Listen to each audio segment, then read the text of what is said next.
da neurocirurgia, mas os pacientes também da UTI Covid, né, é importante que a gente saiba devido às complicações que tem no Covid, né, como AVC, um AVC hemorrágico, por causa da alta carga trombótica. E aí, falando um pouquinho dos pacientes neurocríticos, que são pacientes que normalmente eles já têm outros distúrbios de outros sistemas, sistema cardiovascular, principalmente sistema cardiovascular, mas aí vai para outros tipos de choque, enfim. Então, pacientes neurocríticos são pacientes é, mais graves, porque, principalmente também porque a gente não consegue ter a, é, a leitura fidedigna da pressão intracraniana, que é o principal alvo do cuidado com esses pacientes. Então, assim, para iniciar, vou falar só um pouquinho, só para passar por cima, das principais escalas que a gente utiliza para avaliar os pacientes neurocríticos, que é a escala de coma de Glasgow, que a maioria das pessoas já conhece, ou quase todo mundo, é a escala que a gente vai de 3 a 15, com a avaliação pupilar, que foi iniciada em 2018, que vai de 1 a 15, sendo que o paciente perde 0 pontos quando tem fotorreação bilateral, perde 1 ponto unilateral e perde 2 pontos quando é bilateral. A escala de Haas-Ransay, né, a escala de sedação e a escala de sedação nesse paciente é de extrema importância para prevenir hipertensão intracraniana. A escala de Rank, a escala NIHSS, que são escalas principalmente utilizadas no AVC. A escala de Rank ela é uma escala utilizada para a gente saber o quanto esse paciente precisa de ajuda, né? O grau de dependência desse paciente. E a escala NIH é uma escala deixa eu pensar aqui numa palavra. É a escala do quanto esse paciente está prejudicado pela lesão cerebral.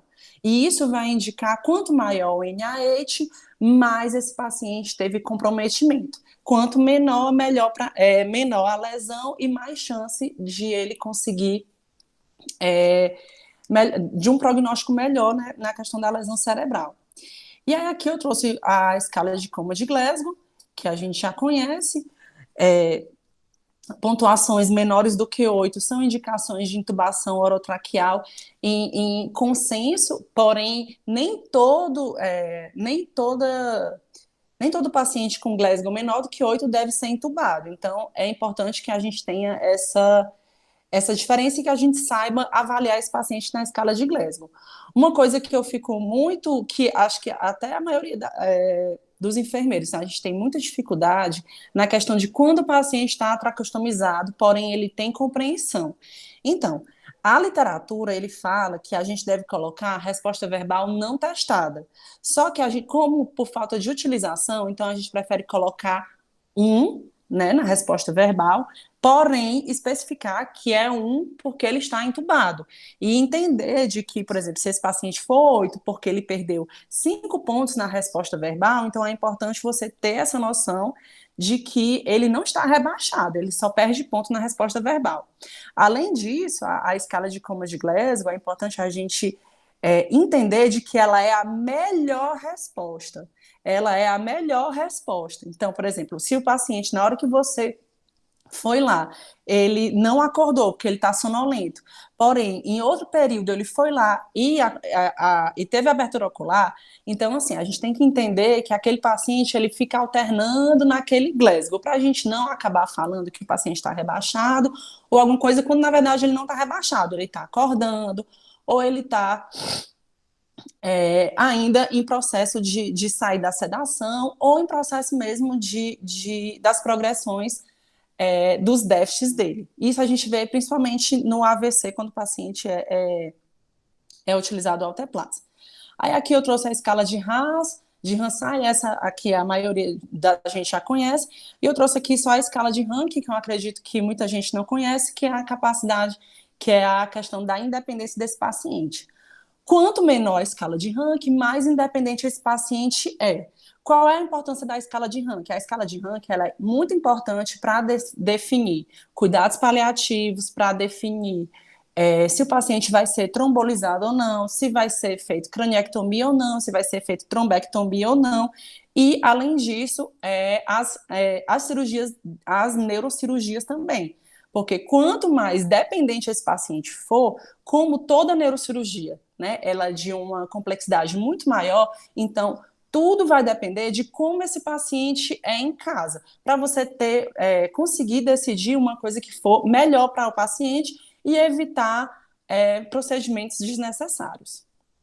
Aqui eu trouxe só o NIH, ele é bem grande, nem vou me ater a ele, mas é só importante que a gente consegue avaliar com o NIH vários tipos de coisa, consegue identificar o nível de consciência, o nível de hemiparesia, se é hemiparesia, se é hemiplegia, se teu paciente tem extinção, negligência, se ele tem olhar conjugado, tudo isso vai pontuar e isso serve para o AVC. Essa escala é utilizada para o AVC, para definir o tratamento. E aí, assim, as principais patologias que a gente encontra nas UTIs brasileiras, né? O TCE grave, que são pacientes que têm um TCE, porém com a escala de Glasgow menor ou igual a 8, ou pacientes que têm uma gravidade e uma probabilidade de ter um rebaixamento muito maior. Os acidentes vasculares cerebrais, e só que a título de curiosidade, tanto faz você falar acidente vascular cerebral ou encefálico. Inclusive, tem um artigo que ele fala que em alguns locais é mais conhecido como cerebral, em outros locais é conhecido como encefálico, mas os dois jeitos estão corretos de você falar. A literatura mais atual fala de acidente vascular encefálico, porém, no dia a dia, e dependendo da região brasileira, se fala AVC.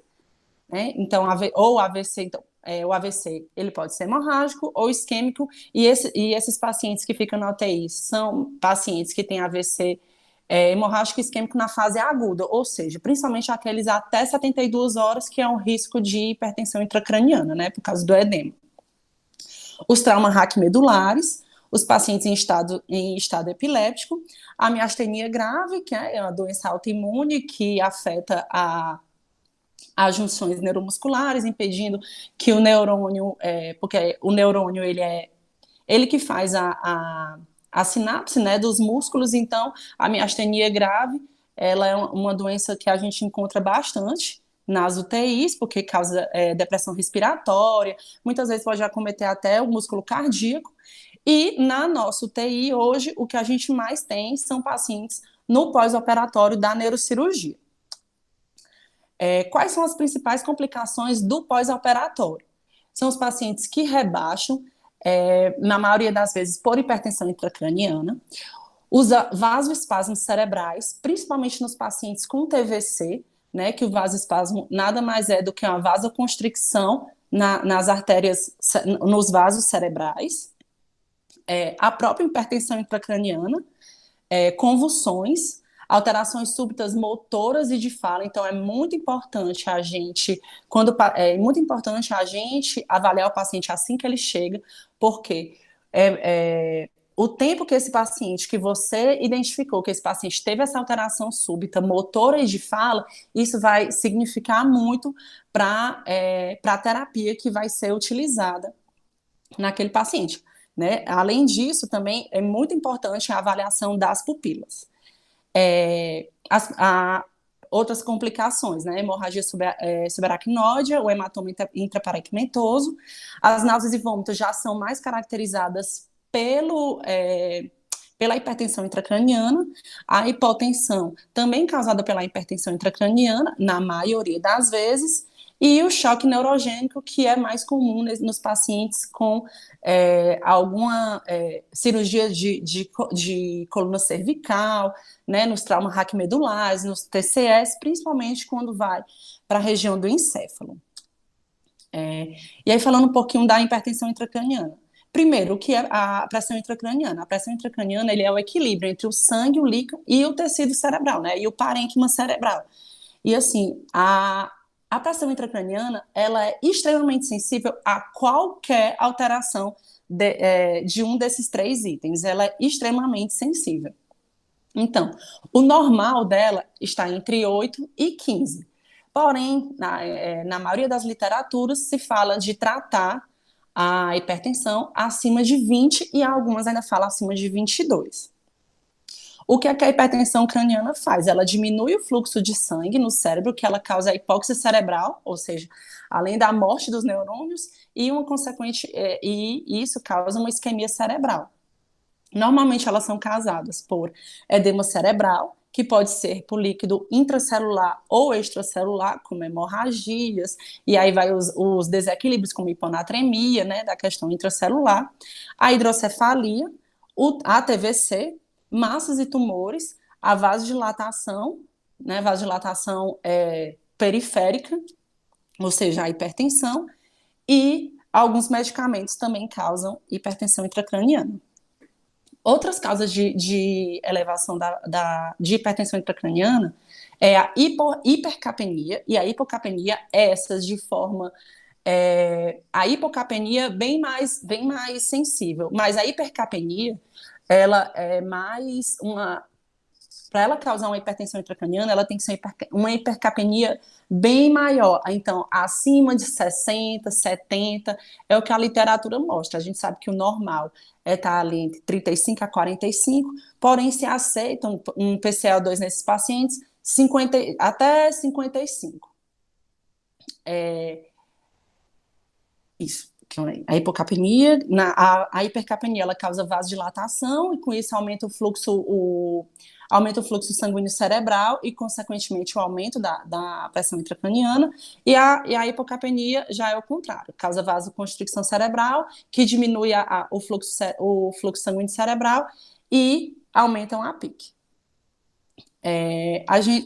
Nesses pacientes da questão da hipercapnia e hipocapnia, antigamente se falava muito em tratamento que esses pacientes precisavam ficar hiperventilando de forma protetora. Hoje em dia a literatura já mostra que isso não é mais viável, que o importante é que você mantenha a PCO2 em torno de 35 a 45, manter normal, de forma que fique mais nessa normalidade e que a hipercapnia ela é mais permissível do que a hipocapnia. A agitação e a questão da analgesia, do delírio, ele também aumenta a pressão intracraniana. A hipertermia também aumenta a pressão intracraniana devido ao aumento do metabolismo celular. Então, essas duas coisas, tanto a hipertermia como a hipoglicemia, elas são muito importantes nos pacientes neurocríticos, porque a hipertermia, ela aumenta o metabolismo cerebral, consequentemente, ela aumenta o consumo de oxigênio e faz com que aumente a pressão intracraniana. E a hipoglicemia, ela atua nos neurônios. A gente sabe que para os neurônios funcionarem, eles precisam de glicose. E aí, se o paciente ficar no estado hipoglicêmico por muito tempo, a gente pode causar dano neurológico nesse paciente. Então, paciente neurológico, nunca hipoglicemia e muito cuidado com hipertermia. Tanto que na neurologia se trata temperaturas acima de 37,5. Né? Normalmente, nas outras patologias, a gente espera dar 37,8 para poder tratar. Na neurologia, é 37,5. Os procedimentos que mais aumentam a pressão intracraniana é a aspiração endotraqueal. Né? Esses pacientes, eles não podem ter também hipóxia. A hipóxia nesses pacientes é super ruim, tem uma alta ele é um alto índice de mortalidade nos pacientes neurocríticos, porque a questão do oxigênio, se o paciente ficar com hipóxia, o cérebro vai ter uma diminuição do consumo de O2 e com isso vai fazer lesão cerebral também, por causa do aumento da pressão intracraniana. A aspiração, ela só deve ser feita nesses pacientes em último, realmente, como uma última coisa, se realmente for necessário. E os pacientes que estão com hipertensão intracraniana, você deve fazer bolos de sedação. Esse paciente não deve ter reflexos de tosse, ele não deve sentir dor, tá? E o menor tempo possível de desconexão entre do ventilador com o tubo. A dor, já falei, né, que aumenta a pressão intracraniana, e a mesma questão da movimentação e da atração do tubo devido à questão do reflexo de tosse e da dor. As doenças que mais causam hipertensão intracraniana são os TCEs, os AVCs isquêmicos e hemorrágicos, os tumores, a encefalopatia hepática, as neurocirurgias, a hidrocefalia e a cetoacidose diabética. Os tratamentos de hipertensão intracraniana, eles se dão através de você tratar a causa, né? Se o paciente teve um TCE, se é edema, então você tem que fazer manitol, solução salina, cirurgia ou o que for. Se o paciente tiver, se o caso for uma hipocapnia, fazer hiperventilar. Se o paciente for, por exemplo, um edema, se a hipertensão intracraniana dele for por causa de edema, então, naquele momento, o ideal é se fazer manitol e solução salina, que eles agem em osmose, ou seja, eles causam a desidratação cerebral, ou seja, tanto o manitol como a solução salina, eles agem tirando o sódio do meio, aliás, aumentando o sódio no meio intracelular e com isso vai diminuir a água. Então, consequentemente, o edema vai diminuir. Os tratamentos clínicos, o uso de droga vasoativa, porque a gente tem que manter a pressão desse paciente numa PAM um pouco mais elevada. A literatura fala entre 80 até 120. Por quê? Porque a hipotensão ele vai causar um aumento da pressão intracraniana pela questão da vasodilatação. E também a gente não pode deixar que a pressão fique muito elevada, porque pressões muito elevadas também aumentam a pressão intracraniana. Então, a pressão intracraniana ela é totalmente dependente da pressão arterial. E aí eu vou mostrar um pouquinho mais na frente só o cálculo, e aí vocês vão ver como é totalmente dependente da pressão arterial. O tratamento, sedação profunda, no caso dos pacientes que estão com hipertensão intracraniana, eles devem ser mantidos com RAS de -5. A hipotermia, hoje em dia tem uma grande discussão se a hipotermia realmente é válida ou não, como ela diminui o metabolismo do próprio corpo, então, consequentemente, ela vai diminuir a pressão intracraniana. Só que já tem estudos falando que não tem grandes diferenças de você manter hipotermia ou não, de você manter esse paciente hipotérmico ou não. Então, vai aí uma conduta médica. Porém, não existe um consenso relacionado à hipotermia. Da mesma forma, a questão do uso dos corticoides, que antigamente se falava muito da utilização da metilprednisolona nos pacientes com tumores, para poder diminuir a questão da inflamação. Porém, já tem estudos falando que não é de uso, que você não pode fazer uso dos corticoides de forma preventiva. Eles precisam realmente ter tem que ter realmente alguma indicação, não fazer de forma preventiva. E os bloqueios neuromuscular, e o uso do bloqueio neuromuscular para também a questão de manter o paciente em sedação profunda. Como eu falei, o reflexo de tosse, ele tem um aumento intracraniano, um aumento da pressão intracraniana muito grande. E os tratamentos cirúrgicos mais conhecidos, que é a drenagem do líquor, né, através que a gente faz do DVE, uma ressecção de lesões, né, ressecção de tumor, excisão de massa, a craniectomia descompressiva, né, que quando o paciente está com grande edema cerebral se faz a hemicraniectomia, e a drenagem dos hematomas também com o DVE, ou também também de outras formas com a própria neurocirurgia. Eles podem só retirar e não deixarem o dreno, às vezes acontece. Aí aqui só trazendo a imagem de um hematoma que está causando aí a herniação, né, levando a herniação mesmo ai meu Deus, da massa, né, da massa encefálica, e isso aumenta a pressão intracraniana. E aqui eu trouxe uma tomografia de um edema cerebral. No caso, isso aqui é um AVC isquêmico extenso, né, que você já consegue ver na figura B o edema que ele está ocasionando a herniação, né, esqueci agora, a translocação da linha média, né, para o lado oposto. Com certeza isso aí, se você vai olhar, você vai ver que o paciente está anisocórico, e aqui no lado, no C e no D, ele mostra onde é a oclusão arterial, que é aqui bem na região proximal aqui dessa artéria. E também outra coisa que a gente vê muito na UTI, desculpa, que a gente vê na UTI, não vê muito, são os choques neurogênicos, que é muito comum nos pacientes que têm trauma raquimedular, que ele é um choque distributivo, ou seja, ele está aí, acontece devido a você não consegue ter a ligação entre o cérebro e corpo.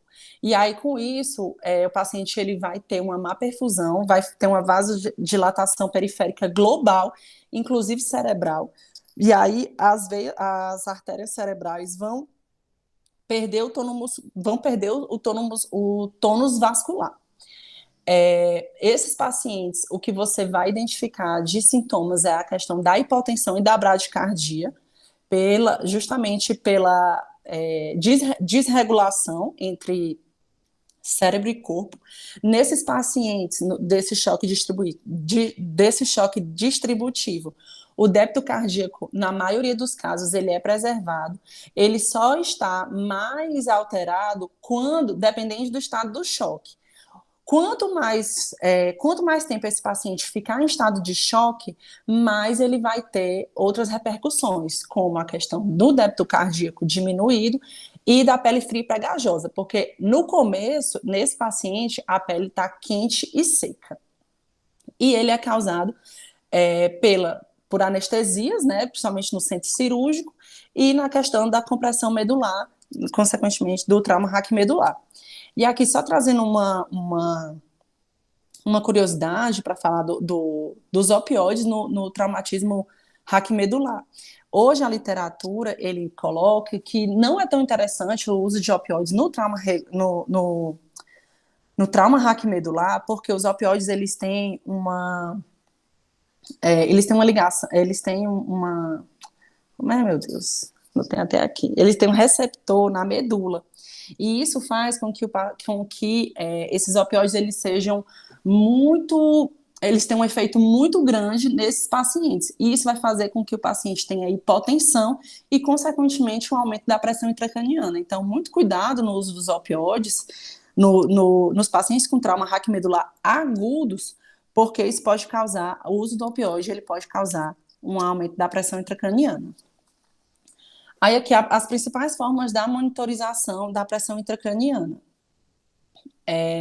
Como eu já falei, né, a pressão intracraniana normal de 8 a 15, a pressão intracraniana, pela técnica invasiva, é mais comum a gente ver pelo uso do DVE, que ele pode ser, o DVE ele pode estar intraventricular, que ele vai estar, além de você conseguir fazer a leitura da pressão intracraniana, você também consegue fazer a drenagem, mas ele também pode ser intraparenquimentoso, que ele só vai medir a pressão e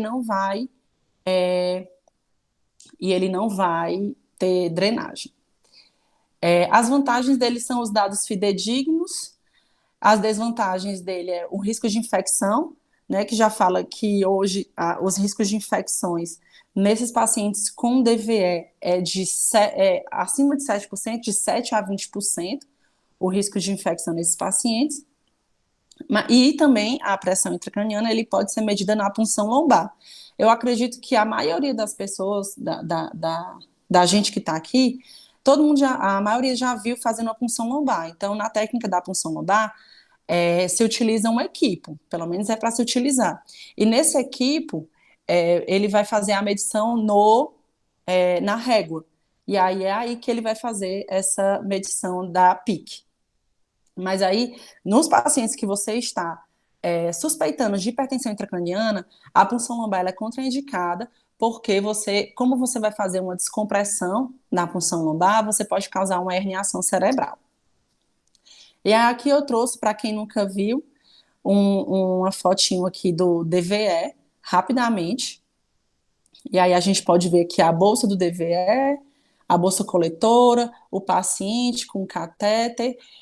No catéter, além de ter a conexão do DVE, ele também tem conexão para monitorização da PIC, que não é a nossa realidade. A gente não tem, não sei se esse monitor novo, se ele tem como a gente fazer a monitorização da PIC. Na verdade, eu acredito que não, quando a gente estava no treinamento, o cara nem falou de pique. Então, eu acredito que a gente não consiga ter essa monitorização.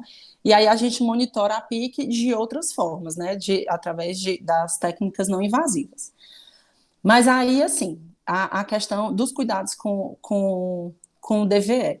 A gente tem que manter a cabeceira elevada entre 30 e 45 graus, deixar o sistema do DVE num suporte exclusivo para ele, para evitar erro, tá?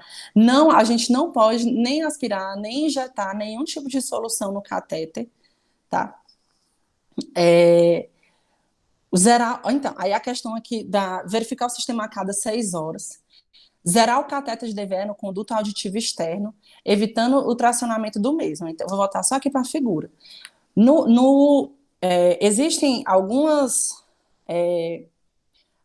POPs de enfermagem que falam que a gente tem que posicionar o zero no conduto auditivo externo. Que você deixa o zero lá e coloca a bolsa, porque na bolsa, quem vai colocar o limite da pressão intracraniana é o pessoal da neurocirurgia, que eles vão dizer para a gente onde que tem que estar essa buretinha aqui, que é onde vai estar a pressão intracraniana. Ou seja, por exemplo, se o médico colocou lá que está no 12, então sabe-se que assim que a PIC ela passar de 12, o sistema vai drenar, certo? Então, assim, existem alguns POPs que falam que a gente zera no zero. Zera, né, a questão da orelha no zero da régua. Porém, tem outros tipos de POP que eles falam que a gente pode zerar no pavilhão, na orelha, exatamente no mesmo, onde está a buretinha. E aí vai ficar nivelado para ninguém, para não acontecer erro. E aí vai de como, enfim, da questão da enfermagem. Não sei, a gente pode até depois verificar como que está no nosso POP, de onde que está o zero, e a gente vê como que é zerado aí na nossa UTI. No transporte, sempre clampear o sistema, porque quando a gente zera a cabeceira, baixa a cabeceira ou transfere o paciente de leito, qualquer outra coisa, ele vai aumentar a pressão intracraniana. E além disso, como ele vai aumentar a pressão intracraniana, se você não clampear o sistema, ele vai drenar mais do que deveria, porque ele não está zerado. E como não está zerado, você pode causar nesses pacientes uma hipertensão intracraniana, além de poder causar lesão. Já falei de não aspirar e injetar solução no catéter. A questão no esvaziamento da bolsa coletora. É muito importante a gente utilizar a luva estéreo, tá? O que a literatura mostra é que a gente fecha, né? Fecha para o paciente e abre para a gente zerar, para a gente tirar da bolsinha, né, limpar com clorexidina, luva estéreo, e ele que fala também da questão da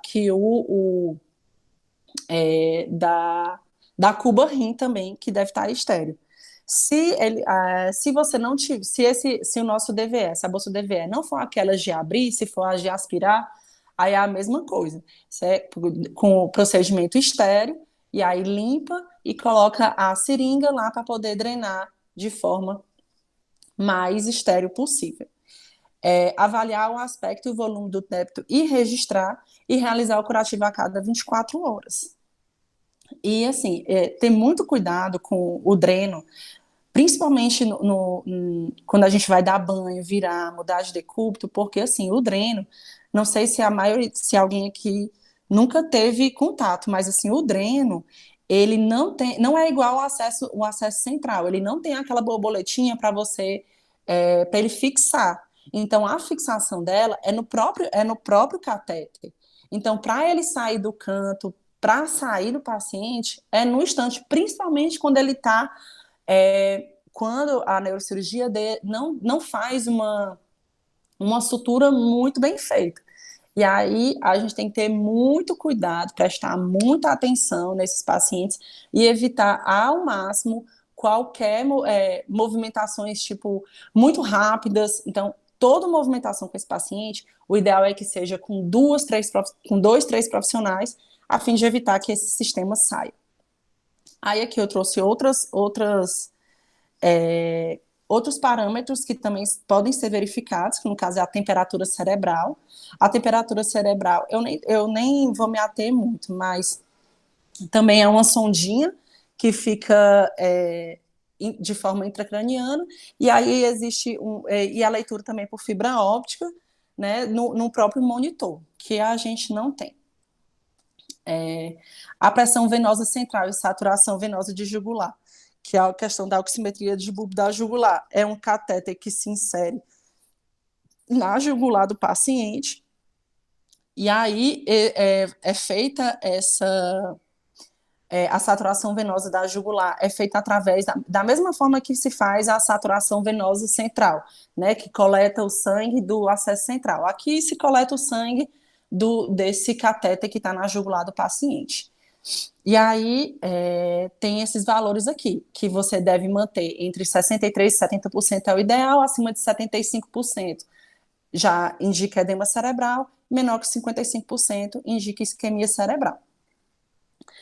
E aí aqui eu trouxe só uma fotinho só para a gente entender como é que é feita a inserção. Tá aqui nessa foto aqui de baixo, tá aqui como que fica o catéter para baixo, uma que seria para fazer a coleta e o outro que vai para o monitor.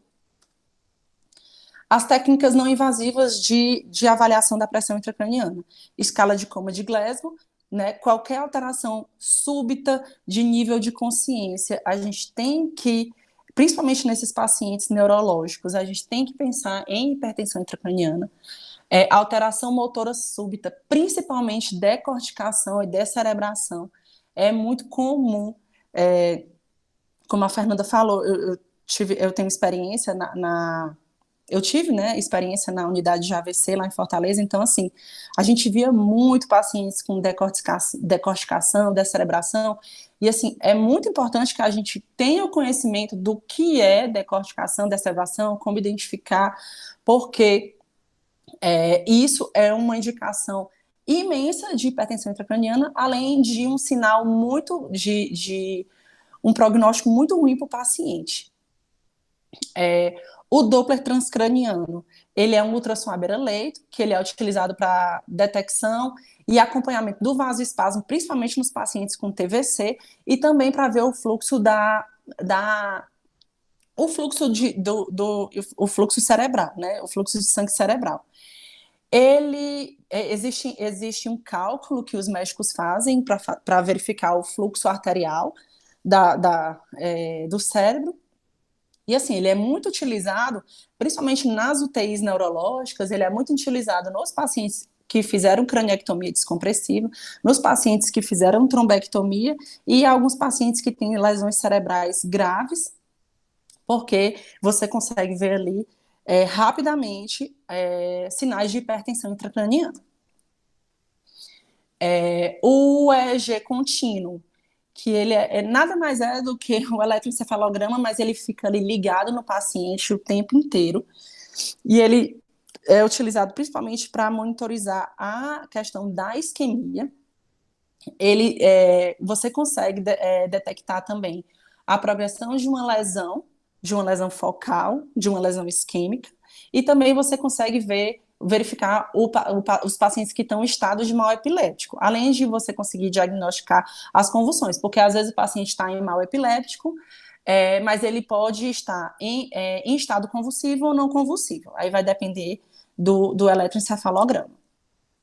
E aí aqui para a gente ver como esses cálculos vão influenciar diretamente na pressão intracraniana.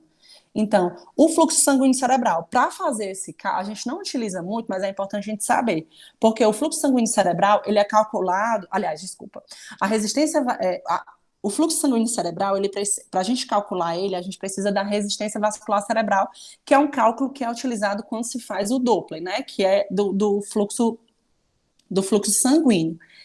E aí, é só importante a gente saber que se a resistência vascular cerebral ele está inversamente proporcional ao fluxo sanguíneo, bem como a pressão de perfusão cerebral está diretamente proporcional. Então, quanto maior a pressão de perfusão cerebral, melhor o fluxo sanguíneo. E, assim, consequentemente, a questão da resistência vascular cerebral. Essa resistência vascular cerebral, a gente vê principalmente nos pacientes hipertensos. Quanto mais o paciente estiver hipertenso, mais vasoconstrição dos vasos cerebrais, consequentemente, menor o fluxo sanguíneo cerebral. E a partir daí, maior a pressão intracraniana. A pressão arterial média, como que ela influencia, né, aqui na pressão intracraniana?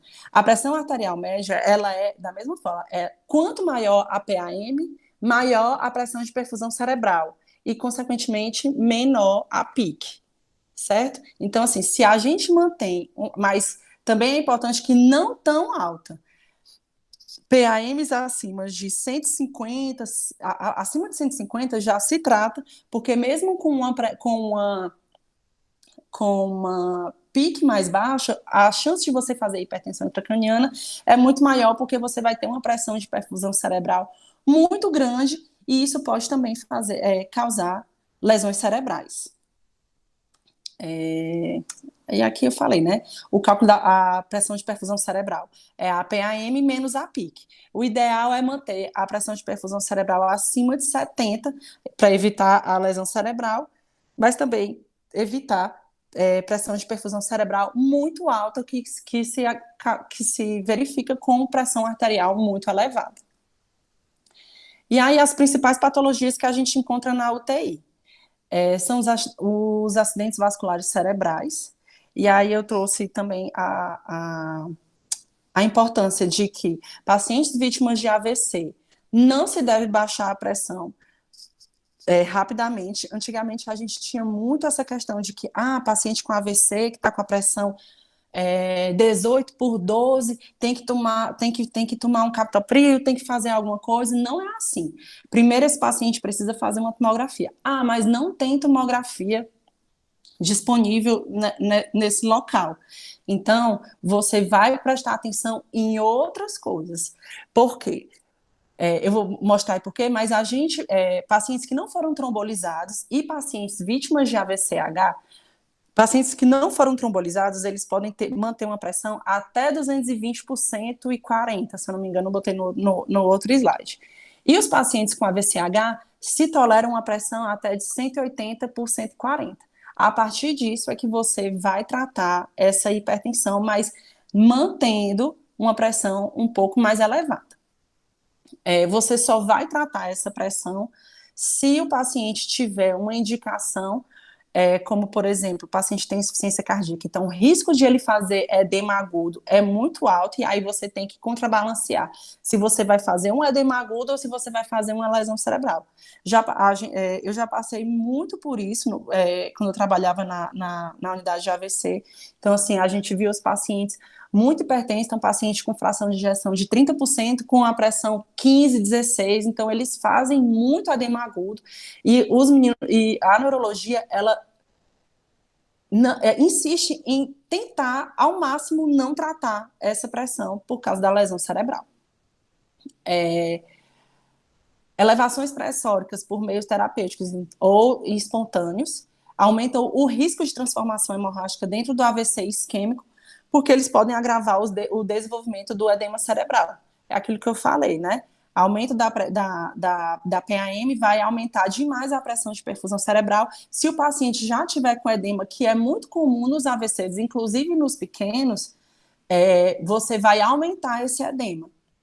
Então, você mantém ali uma pressãozinha alta, mas como os meninos, como os meninos da neurologia e da neurocirurgia, eles falavam sempre pra gente, cara, manter PAM ali entre 90, 100, 110, até 120, tipo, engolindo a seca, tenta manter, lógico, dentro da estabilidade hemodinâmica do paciente.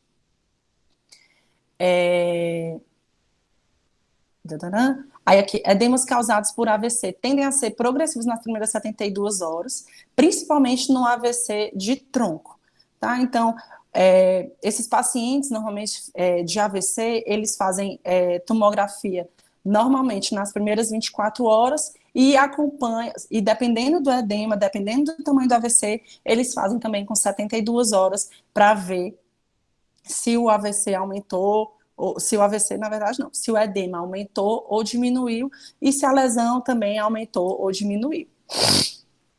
Os AVCs de tronco, eles costumam atrair mais atenção porque eles são mais graves e, em compensação, a descompensação hemodinâmica do paciente é muito rápida. Normalmente, a gente recebe, quando um paciente, um AVC de tronco, quando a gente recebia lá na unidade de AVC, os médicos já diziam que a gente tinha que ficar ali do lado do paciente, porque eles fazem depressão respiratória de uma hora para outra, porque como o edema ele é progressivo, então, às vezes você está aqui e do nada o paciente simplesmente parou de respirar, e assim, do nada. E aí você corre. Então, assim, é muito importante que a gente fique de olho nos pacientes que têm AVCs de tronco. Eles, como eu falei, né, eles apresentam de forma súbita bradicardia, parada respiratória e compressão medular, que está muito relacionada ao choque neurogênico. A hipertensão é o principal fator de risco para os AVCs Hs, principalmente a maioria dos AVCs Hs são causados por aneurisma. Os AVCs Hs, normalmente, são pacientes que se apresentam muito mais hipertensos do que os pacientes que têm AVC isquêmico. Inclusive, para a gente que trabalhava muito com o trombolítico, a gente já sabia, a gente já imaginava logo quem era o paciente que ia trombolizar, quem não era. Então, às vezes, o paciente chegava com a pressão 240 por 160, então a gente já tinha quase certeza que esse paciente era um paciente que tinha um AVC hemorrágico. E, de forma rotineira, os pacientes que devem, quando eles entram na unidade vítimas de AVC, eles devem fazer hoje em dia, uma tomografia, a angio-TC de crânio e a angio-TC cervical. Porque a angio-TC de crânio e a angio-TC cervical foram incluídas mais de 2018, 2019 para cá. Principalmente agora, e que, se eu não me engano, foi em 2020, que saiu uma nova resolução falando da trombectomia no SUS, que antigamente a trombectomia, eu vou explicar um pouco mais na frente do que é, mas para quem já sabe, a trombectomia, ela não era feita no SUS. E, se eu não me engano, acho que foi uma resolução ou é de 2019 ou 2020 que autoriza a trombectomia no SUS. Então, todo paciente que vai entrar vítima de AVC, ele deve fazer uma tomografia e a angio-TC de crânio cervical, porque é através da angio-TC que se vai verificar onde está o trombo para poder ver se é viável fazer a retirada ou não. Então, aí, como eu falei da questão da pressão arterial, os pacientes que não foram tratados, ou seja, não foi trombolizado, não foi feito craniectomia, não foi feito trombectomia, você permite uma pressão arterial sistólica até 220 e uma pressão diastólica de até 120. Essa pressão pode ser mantida até 3 dias pós-AVC. E aí você vai inserindo os antihipertensivos de forma que a pressão caia de 15% a 20% por dia. Também porque se você fizer essa alteração súbita da pressão, também você pode aumentar o edema e ocasionar lesão cerebral. Nos pacientes que foram trombolizados, permite-se uma pressão até de 180 por 105, por causa do risco de hemorragia, né? Quanto maior a pressão, a gente sabe que a vasoconstricção é maior e consequentemente, o alto risco de fazer microhemorragias e transformações hemorrágicas. Então, a gente utilizava muito Quando o paciente chega com hipertensão e não, chegava com uma pressão maior do que essa, a gente tinha que ficar muitas vezes lá na tomografia ou lá na própria unidade. Inicia-se nipride, ou a droga de escolha principal que ele fala é o metoprolol, só que em termos de utilização mesmo do dia a dia, a gente utilizava mais o nipride, sempre o nipride. E aí a gente tentava baixar essa pressão do paciente para ele poder ser trombolizado. Porém, a própria literatura e o próprio manual do tratamento de AVC, ele fala também para ter cuidado no uso dos antihipertensivos endovenosos para não causar essa hipotensão tão rápida, tão severa, e com isso você aumentar a lesão, e aí você vai fazer o trombolítico, então o risco desse paciente ter hemorragia, de ele evoluir para uma transformação hemorrágica, e muitas vezes evoluir para uma morte encefálica, é muito grande.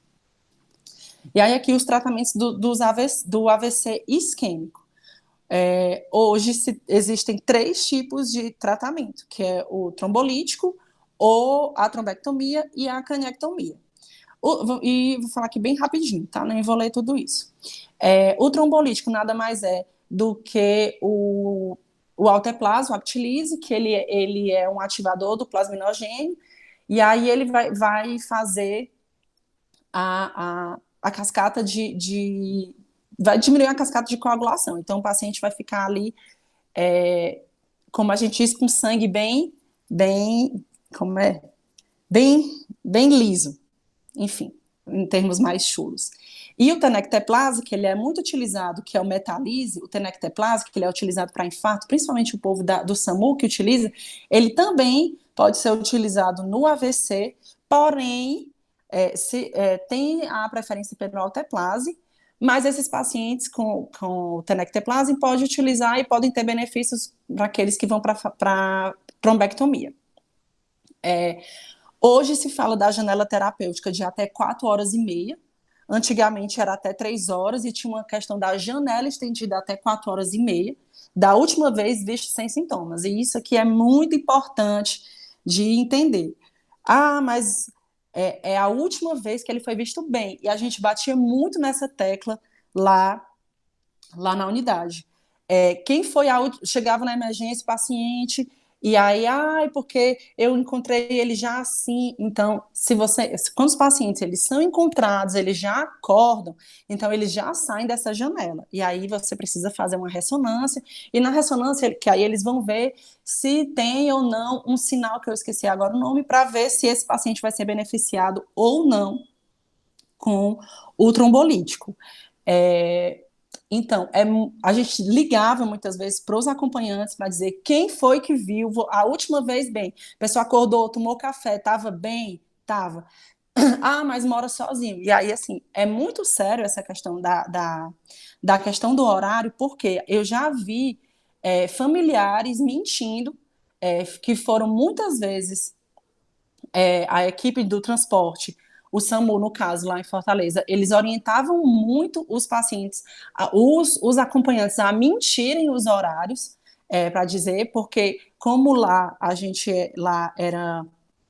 é um serviço que ele é específico para AVC, então todo paciente que tinha AVC, ele ia para lá, principalmente AVC em janela, e aí, assim, a gente já viu muito o SAMU pedindo para os acompanhantes para mentirem, e acontecia desastre. A gente já viu ME, a gente já viu pacientes evoluindo para morte encefálica por culpa, entre aspas, do acompanhante que mentiu o horário. Então, assim, é muito sério a gente saber o horário e, assim, da gente se respaldar, porque já aconteceu também várias vezes da gente dizer para o médico que o horário tinha sido tal, que a gente falou com tal pessoa disse que isso, mas o acompanhante que está ali está falando outro horário, e o médico resolveu trombolizar e o paciente ter transformações hemorrágicas, tipo, bem severas, e acabar indo que até para craniectomia por causa do edema cerebral. Mas, enfim, isso é só uma curiosidade rapidinho. E aí, os pacientes que são beneficiados com trombolíticos são pacientes que têm o NIH acima de 5, menor que 25, quanto maior o NIH, mais risco de transformação hemorrágica, porque quanto maior o NIH, maior o local da lesão do AVC, né? Mais acometimento do cérebro e, consequentemente, o paciente vai ter mais sintomas, mais alterações motoras e cognitivas. O paciente fez trombolítico, evitar por 24 horas, você não pode realizar nenhum tipo de punção arterial, venosa, nada de passar sonda vesical de demora, sonda nasentérica, intubação orotraqueal, só em casos óbvios de necessidade. Os pacientes eles ficam 24 horas sem se alimentar, 24 horas que eles precisam ficar na cama, só fazendo a mudança de decúbito, não pode ter nada que possa aumentar a pressão intracraniana. Então, andar aumenta a pressão intracraniana, comer aumenta a pressão intracraniana, tudo que a gente faz normalmente aumenta a pressão intracraniana. Então, qualquer coisa que possa aumentar, mesmo que seja mesmo que o paciente está com uma pressão intracraniana normal, qualquer coisa a gente tem que lembrar que fez um trombolítico, então esse paciente tem muita facilidade de sangrar. E sangramento no cérebro é triste, de um prognóstico péssimo. A dose é de 0,9 miligramas por quilo, faz 10% em bolos e o restante faz em 60 minutos, faz na bomba de infusão. Os cuidados de enfermagem, sinais vitais de 15 minutos nas primeiras 2 horas, 30 minutos das 3 da terceira à oitava hora e de uma hora até completar 24 horas. Após 24 horas, o paciente ele deve fazer a tomografia, ele só é liberado de comer e de andar depois que o médico verifica a tomografia e vê realmente que não tem sangramento. A escala do NIH é feita a cada 6 horas e, assim, é incrível como o trombolítico ele é maravilhoso. Assim, já vi pacientes que chegam com NIH de 20 e nas 24 horas já está com NIH de 1, 2, 3. E, assim, é muito impressionante, é muito, muito legal. Mas, assim, é muito importante que a gente tenha essa consciência de que os trombolíticos utilizados de forma... das formas realmente que eles são indicados, eles realmente têm um efeito muito, muito incrível, muito bom, muito maravilhoso, assim, é mágico para você que acompanha a evolução do paciente, é absurdamente maravilhoso. A questão da craniectomia descompressiva. Os pacientes que são utilizados, que são indicados fazer a craniectomia, são pacientes que têm AVC maligno, que acometem mais de 50% do território da artéria cerebral média, né, que foi acometido, se for da artéria cerebral média direita. Então, se acometeu mais de 50% desse paciente, já tem uma indicação de fazer a craniectomia. Normalmente, os pacientes que são mais acometidos com AVC maligno são os pacientes jovens, os pacientes que têm hipertensão e os pacientes que têm insuficiência cardíaca.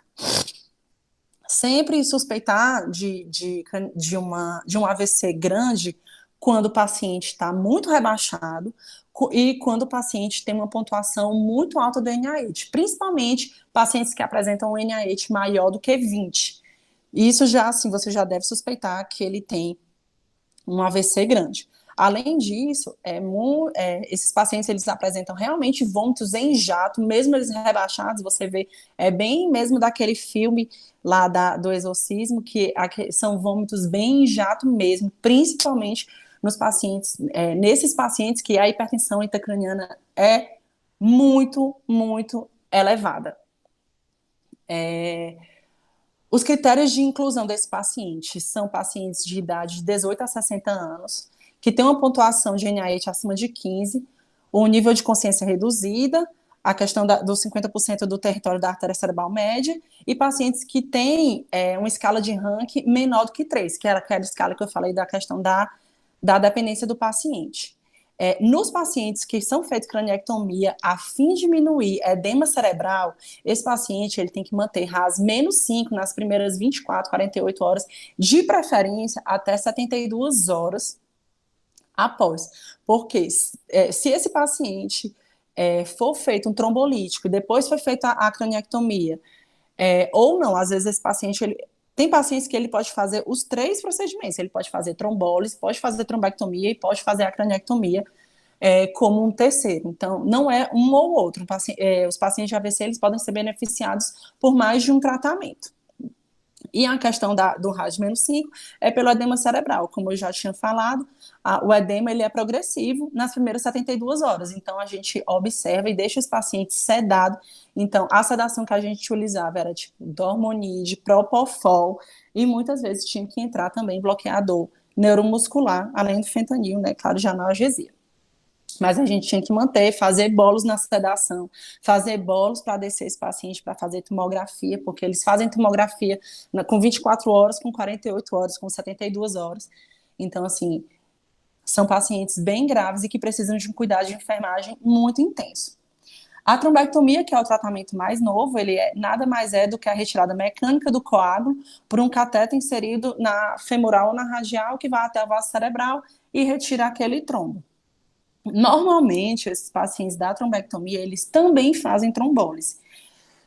Hoje tem um estudo, inclusive, que tá até lá na unidade de AVC rodando, de aumentar a janela terapêutica da trombólise para até 24 horas. Está em estudo ainda, mas está tendo.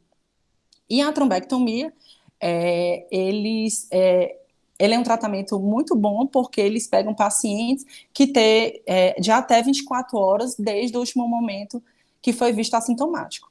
Aí, assim, eu não trouxe para cá a questão das contraindicações da trombólise, de outras coisas, porque ela é muito relativa. Então, hoje em dia, não existe mais, assim, não se fala mais de contraindicação nos trombolíticos ou de outras coisas, porque vai depender muito do quadro do paciente. Então, por exemplo, pacientes que têm AVC de tronco. Então, a única alternativa dele é fazer trombólise. Então, se ele não fizer trombólise, ele vai, tipo assim, é a única salvação que tem. Ou ele faz isso, ou ele não vai fazer nada, e o prognóstico dele é ruim. Então, acabam que eles veem aí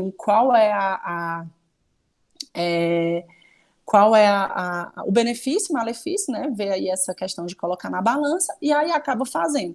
Então, a gente já viu trombólises sendo feitas acima de 4 horas e meia, já viu trombectomia acima de 24 horas, craniectomia em pacientes que já passaram de 72 horas, de 48, 72 horas da última vez visto bem.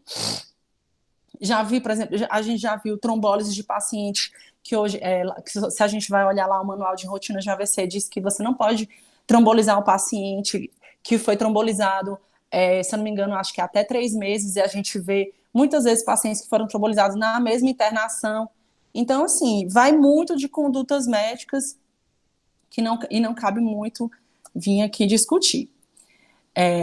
A trombose venosa cerebral, ela é uma condição tratável, né? Ela é um trombo nas veias cerebrais, tem um risco grande de lesão cerebral aguda, ela tem muita pacientes que têm TVC, tem muito vasoespasmo cerebral, então, assim, pacientes que têm risco de hipertensão intracraniana, normalmente são pacientes jovens que têm TVC, a gente identifica a TVC como uma dor de cabeça intensa. Normalmente eles dizem igual os pacientes que chegam com HSA, que chegam na emergência, eles falam que é a dor de cabeça pior da vida deles. Então, é mais ou menos a mesma coisa na TVC. As complicações, além da hipertensão intracraniana, do edema cerebral e do AVC hemorrágico. O hemorrágico muito maior do que o isquêmico. E o tratamento dele é feito com heparina endovenosa em bomba. E aí eu trouxe aqui como que deve ser feito. Normalmente a gente utiliza em solução fisiológica com 5 ml daquela heparina grande, né, que daria 25 mil unidades. Mas aí, assim, na unidade, lá onde eu trabalhava, lá na unidade de AVC, a gente trocava frasco, solução e tudo a cada 6 horas. Só que aí vai variar de local para local, de farmácia para farmácia. O que a Unifesp, que foi da onde eu tirei da onde eu tirei essas informações aqui, eles falam que é para agitar o frasco e fazer balançar assim o equipo a cada 6 horas para evitar precipitação, é a mesma coisa da insulina, e trocar a solução e equipo a cada 24 horas, ou conforme o protocolo da instituição. Além disso, se faz o TTPA a cada 6 horas, e aí, assim, eu trouxe da Unifesp porque eu não achei o nosso, na verdade, eu nem sei, poucas vezes a gente pega paciente com heparinização plena, mas é importante saber que o TTPA, ele tem que estar, a partir do exame do TTPA, você vai aumentar ou diminuir ou manter a infusão da heparina em bomba. Só que isso é uma conduta médica, a gente só precisa se atentar mesmo, saber se o laboratório, chamar o laboratório ou verificar se realmente o laboratório está indo a cada 6 horas coletar os exames. A hemorragia subaracnoide, ela pode ser aneurismática ou não aneurismática. As aneurismáticas, elas são bem mais graves do que as não aneurismáticas. A maioria desses pacientes, eles se apresentam com cefaleia intensa, como descrita como a pior dor de cabeça da vida. Esses pacientes, eles devem manter uma pressão sistólica em até 140. Tem algumas literaturas que falam 140, 150 e até 160. Vai depender muito de como esse paciente vai permanecer, da estabilidade dele também, de quanto mais agudo for o HSA. Então, se você pegar um paciente hoje com HSA, então, assim, é importante que você mantenha uma PAM um pouco mais elevada do que 140, para você manter uma PAM, uma pressão de perfusão cerebral boa, consequentemente, uma pressão intracraniana boa. E o principal tratamento dele, as complicações que acontecem, infarto cerebral, né, os AVCs, tanto isquêmico como hemorrágico, os vasoespasmos cerebrais, convulsões, hiponatremias, e o principal tratamento é evitar nível pressórico e os tratamentos de hipertensão intracraniana, né, com manitol, solução salina, e se o paciente tiver de sedação, analgesia, evitar delírio e outras coisas. O estado epilético ele é considerado como uma emergência neurológica, e ele é caracterizado por uma sequência de convulsões consecutivas que o paciente não retorna ao estado normal entre os eventos, ou então uma convulsão que ele persiste por muito tempo, porque normalmente as convulsões elas duram até 20, 30 segundos. Então, a partir do momento que passa disso, então isso já é indicativo de que isso pode causar dano cerebral nesse paciente. Também é importante, que eu já falei, do estado epilético não convulsivo, que a gente não vai ver esse paciente convulsionando, porém no EEG vai estar visualizado que o paciente está lá em estado convulsivo. As possíveis causas nos pacientes é a questão do uso abusivo de bebida alcoólica, alguns medicamentos, infecção do sistema nervoso central, traumas, massas, tumores, distúrbios metabólicos graves. O tratamento de primeira escolha, paciente que está em estado epilético, seja convulsão consecutiva ou convulsão contínua, a primeira indicação é intubação do paciente, intubação e sedação, que é proteção neurológica, né? Evitar aí os danos cerebrais. Então, sedação, ventilação mecânica, anticonvulsivantes, a questão da fenitoína, do diazepam. E assim, hoje se fala muito do Propofol para efeito anticonvulsivante. Antigamente, tinha muito essa questão do midazolam como uma alternativa do diazepam. Inclusive, se a gente vai ler a bula do midazolam, ele está lá dizendo que ele também é um anticonvulsivante. Porém, na prática clínica, percebe-se que o Propofol ele tem uma ação anticonvulsivante melhor do que o midazolam. Inclusive, trabalhando lá, a gente tinha pacientes que às vezes estavam em estado convulsivo, e o próprio médico ele pedia para a gente para diminuir o midazolam e aumentar os outros anticonvulsivantes que o paciente estava. a carbamazepina, ácido valproico e fenobarbital, e entre outras coisas, porque ele dizia que quanto mais tempo esse paciente ficar, você aumenta a umidazolância, você não vai estar tratando a convulsão. Então, a gente preferia, e o Propofol, ele tem essa ação melhor de anticonvulsivante do que o midazolam. Mas aí os cuidados com o Propofol é a questão que ele é uma droga extremamente lipídica. Então tem que ter cuidado com a insuficiência renal, cardíaca, hipercalemia, as acidoses, principalmente nos pacientes que fazem uso de Propofol acima de 72 horas. Aí vai fazer exames de triglicerídeo, colesterol, tem que sempre estar atento. A questão das lesões da medula.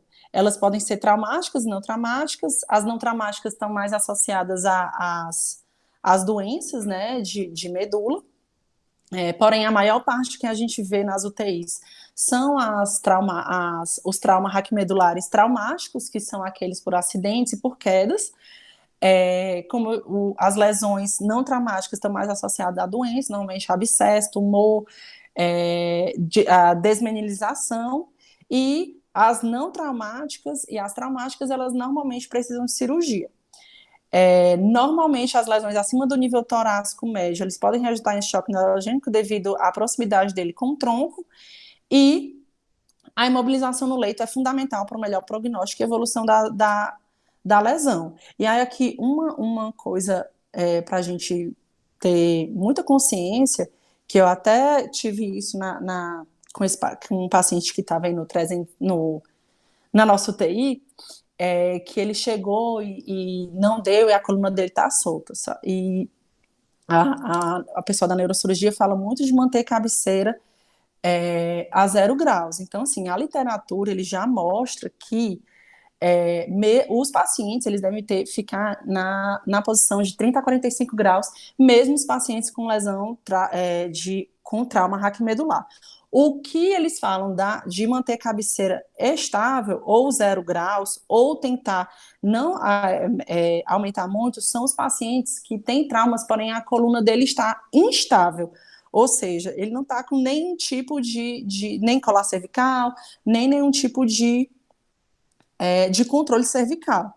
Então, assim, a gente precisa colocar esses pacientes 30 a 45 graus, porque se a gente não colocar, o risco deles fazerem PAV, no caso do paciente que estiver entubado, ou no caso daquele paciente que estava com sonda nasentérica a 0 graus, ele pode fazer uma infecção, né, uma infecção hospitalar por broncoaspiração. E aí, lá no começo falei que infecção, ele aumenta a hipertensão intracraniana. Então, você vai tirar uma coisa e vai piorar com a outra. Então, assim, a gente tem que ter muito cuidado de ter esse contrabalanceamento na hora que a gente vai falar, na hora que a gente vai discutir, entre aspas, com o pessoal da neurocirurgia, porque se o paciente for ficar em dieta zero e vai ficar só deitado, ok, se ele vai ficar de cabeceira elevada. Agora, a partir do momento que ele vai comer, que ele vai, enfim, sonda nasentérica, paciente entubado ou outro tipo de coisa, então a gente tem que manter o paciente com a coluna estável, que ele estava com colar cervical, e mobilizar paciente em bloco, fazer Trendelenburg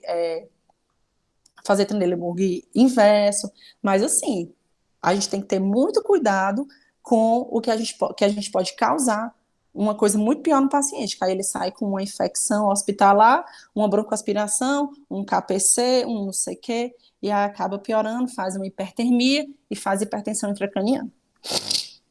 E aqui só os principais cuidados de enfermagem. Manter perfusão e oxigenação cerebral através, para a gente, principalmente, verificar pressão arterial, glicemia do paciente, pressão, glicemia, saturação, hipóxia no paciente neurocrítico, hipóxia, hipoglicemia, hipertermia, hipertensão. Qualquer alteração nisso qualquer alteração causa hipertensão intracraniana e lesão cerebral no paciente. Então, esses pacientes neurocríticos, eles precisam muito, muito, muito do nosso olhar e em que a gente preste atenção bastante nos sinais vitais do paciente. avaliar constantemente a questão do nível de consciência, avaliação pupilar, atenção com o uso das drogas vasoativas, né, manter a PAM ali em torno de 90 a 100 nos pacientes neurocríticos, atenção com a sedação, então, pacientes que estão ali com hipertensão intracraniana, evitar deixar esse paciente agitado, manter RAS-5, pelo menos nas primeiras 72 horas, ou até foi identificado que esse paciente não está com alguma lesão que possa piorar fazer com o despertar. Então, assim, e a detecção precoce dos sinais e sintomas da hipertensão intracraniana, que seria, a gente tem hoje a tríade de Cushing, que seria a hipertensão, a bradicardia, a respiração anormal, né, que é a respiração de Cheyne-Stokes, cefaleia de de forte intensidade, vômitos em jatos, esse edema de papila, que é do médico, né, que é o exame de fundos de olho, que já é um sinal já bem avançado de hipertensão intracraniana, bem como a descerebração, a decorticação, e o coma, que são sinais mais tardios de hipertensão intracraniana. O primeiro sinal de hipertensão intracraniana é a alteração do nível de consciência e a alteração da pressão do paciente, que é pela questão e além disso, também as pupilas. Também são sinais bem clássicos e são sinais rápidos de hipertensão intracraniana. Quando tem disponível, registrar a pressão intracraniana ou a pressão de perfusão cerebral a cada 1 hora ou a cada 2 horas, quando o paciente estiver estável, prevenir a hipertermia, né, tratar a partir de 37,5, deixar o paciente confortável no leito, e prevenir a hipotermia, a não ser nos casos que foram identificados pela neurocirurgia ou pela neurologia. Cuidados com a higiene, né, evitar a infecção no paciente é muito importante, cuidado com a aspiração traqueal, evitar desconectar o menos tempo possível do ventilador, evitar hipóxia nesses pacientes, monitorar os sítios de infecção, a questão da hipoglicemia, que eu já falei, prevenir a PAV, evitar a hiperventilação preventiva, manter as grades dos leitos elevadas, fazer contenção se necessário. E aí, nesses pacientes, é muito importante a gente também contrabalancear, porque se o paciente está agitado, se a gente contém e ele se agita, aumenta a pressão intracraniana. Porém, se a gente não contém e ele sai com confusão mental e sai andando, isso também é prejudicial para ele, porque também pode aumentar a pressão intracraniana. Né, porque o delírio, ele também aumenta a pressão intracraniana.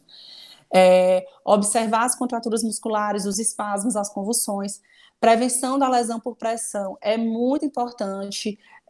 Esses pacientes, quanto menos a gente ficar com ele de lado, melhor para ele. Então, se a gente vai precisar fazer um curativo, por exemplo, de sacro ou alguma coisa, é um curativo que demora. Então, quanto mais tempo a gente fica com aquele paciente que ele não está em posição neutra, não tá do jeitinho, né, bonitinho ali, mesmo quando ele está mesmo quando a gente faz mudança de decúbito, que a gente tem que deixar a cabeça neutra, que deixa tudo certinho. Então, se a gente faz lesão por pressão, além da questão da dor, que aumenta a pressão intracraniana, além da questão de outro sítio de infecção, a gente também pode causar lesão por pressão devido a ficar mobilizando o paciente de uma causa que poderia ser evitável, né? O posicionamento neutro da cabeça. E a última coisa para falar sobre morte encefálica, rapidinho, que é a perda completa e irreversível das funções encefálicas, definida pela cessação das atividades corticais e de tronco encefálico. Hoje existe uma resolução do Conselho Federal de Medicina, né, de 2017, quais são os pré-requisitos para um paciente entrar em morte encefálica.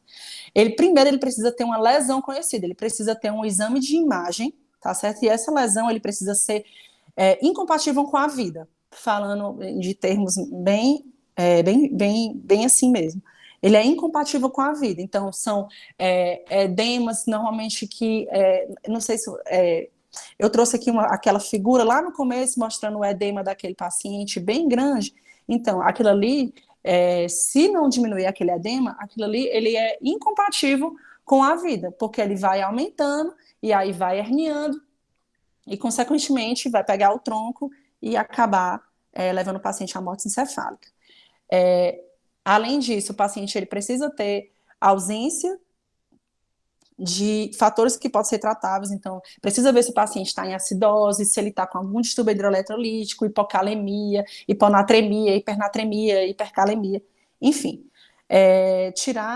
Descartar a intoxicação exógena, a hipotermia também, que ela é depressora do sistema nervoso central, e também as medicações depressoras do sistema nervoso central.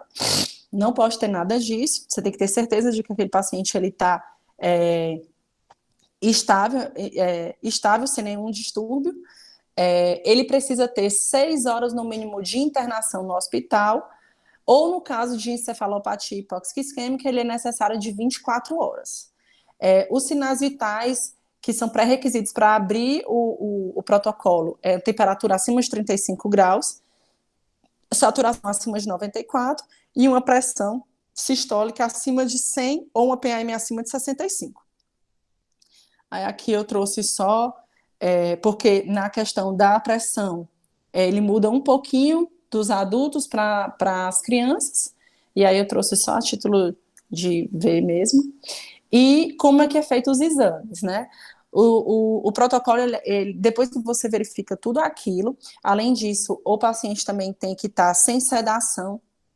No caso de dormonide de fentanil, são 5 meia-vidas que você deve deixar. Se eu não me engano, são 5 meia-vidas, e eu acredito que o midazolam seja algo em torno de 3, o midazolam, fentanil seja algo em torno de 3, 4 horas a meia-vida. Então, a gente espera 12 horas de quando desligou o dormonide, de quando foi desligado o dormonide de fentanil, nos pacientes que não têm nem insuficiência renal, nem insuficiência hepática. E aí, nos pacientes que têm insuficiência renal hepática, você espera... normalmente espera mais. Agora, não estou lembrada, acho que eu coloquei no outro, mas no outro slide eu acredito que seja 24 horas que você espera. E aí os exames são realizados 2 exames clínicos por médicos capacitados. E aí a questão da capacitação dos médicos eu coloquei no próximo slide. E aí eles precisam confirmar o coma não perceptivo, a ausência dos reflexos fotomotor, córneo-palpebral, óculo cefálico, vestíbulo calórico e também ausência de reflexos de tosse. E os exames eles têm que ter um intervalo acima de um intervalo de 1 hora entre um exame e outro. O teste de apneia é realizado somente em uma vez desses 2 exames, que ele é feito para comprovar que não tem movimento respiratório na hipercapnia quando a PCO2 está acima de 55. E o paciente precisa fazer exame de imagem. Normalmente, o que mais a gente vê é o EEG, mas pode ser feito o Doppler transcraniano, a angiografia, a cintilografia. O importante é que ele tem que ser laudado pelos neurologistas ou neuroradiologistas, ou pelo radiologista, no caso da angiografia e cintilografia, e ele tem que estar lá no laudo comprovando que não tem fluxo sanguíneo. Os reflexos, né? O reflexo fotomotor é a questão das pupilas, né? A ausência da fotorreação das pupilas. Normalmente as pupilas estão midriáticas.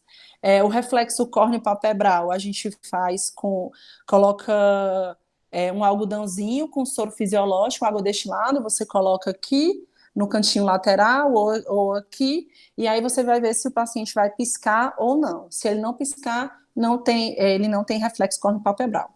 O reflexo óculo-encefálico é aquele normalmente as pessoas chamavam de olho de boneca, né? Então, normalmente, quando a gente faz o desvio dessa forma, o olho, ele vai desviar de acordo com para onde a gente olhar. E nesses pacientes que não têm esse reflexo, ele vai ficar duro para um canto só, ele não vai mudar. Então, esse é o reflexo óculo-cefálico.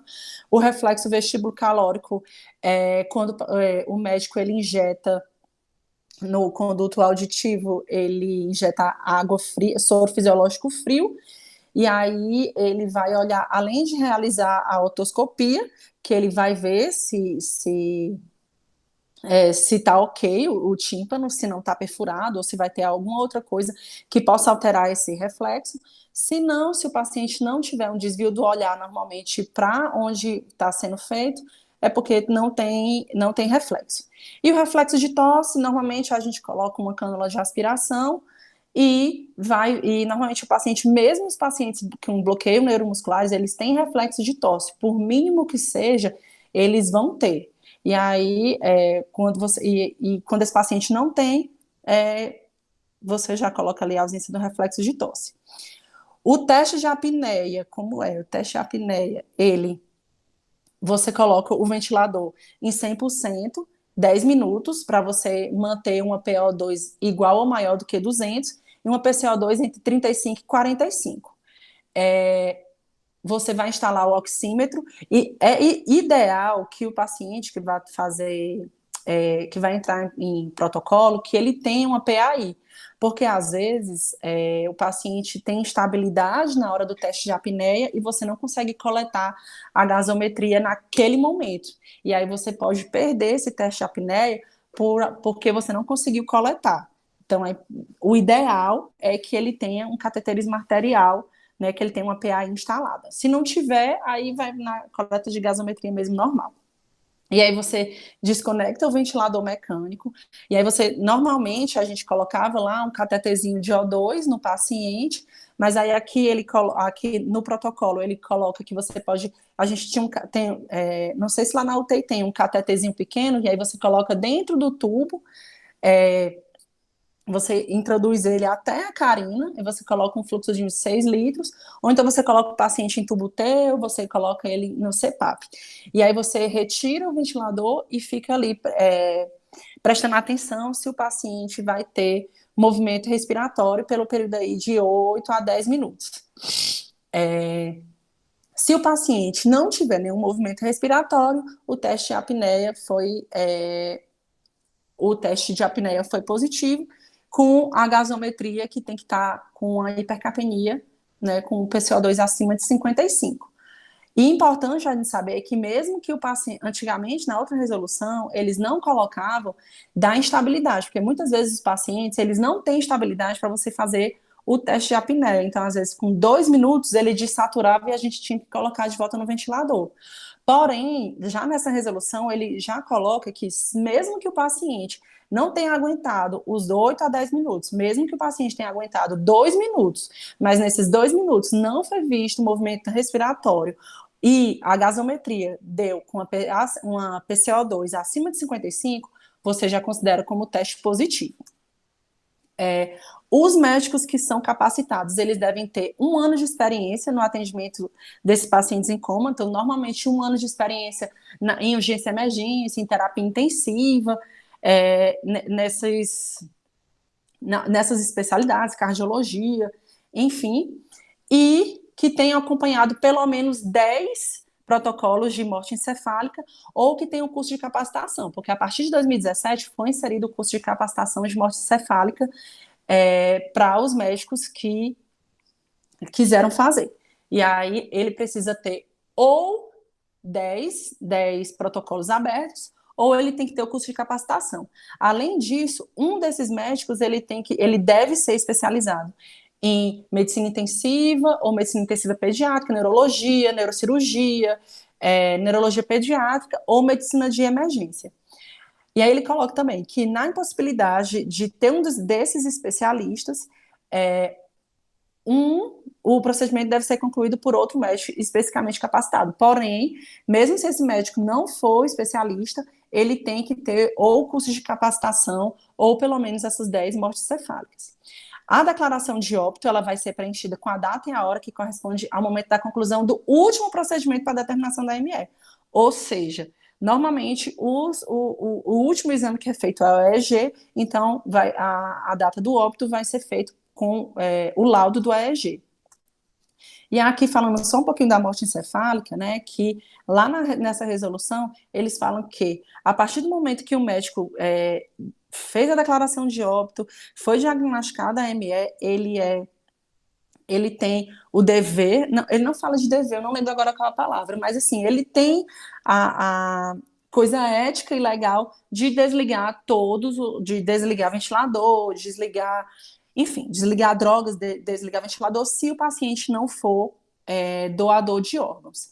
E a gente via muito isso, aí a família, óbvio que a família tem que estar ciente, né? Então, assim, nesse caso, não tem uma aceitação da família, a família não precisa aceitar que foi se foi MS, não foi ME, a família não tem que aceitar que vai ser desligado ou não. Assim, tem alguns médicos que não desligam enfim, por uma questão de eles acreditarem ou de não acreditar, porém, na resolução ele fala que deve, né, a partir do momento que você declara um óbito, né, que é feita a declaração de óbito, que você deve desligar o ventilador e drogas, o que está mantendo aquele paciente ali é, que está mantendo o coração batendo, e porém, não vou dizer vivo, porque, enfim, o paciente foi declarado óbito. E é isso. E é importante que a gente tenha o conhecimento, né, dos sinais de hipertensão intracraniana, que o que mais a gente precisa de identificar a hipertensão intracraniana, que é o que a gente mais visualiza nas UTIs. E assim, o reconhecimento precoce, ele vai favorecer diretamente no prognóstico e no desfecho clínico desses pacientes. E é isso. Sim.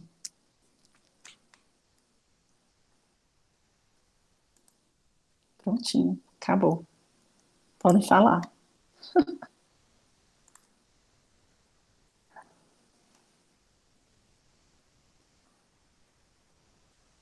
Saí sem querer aqui. Eu queria era desligar.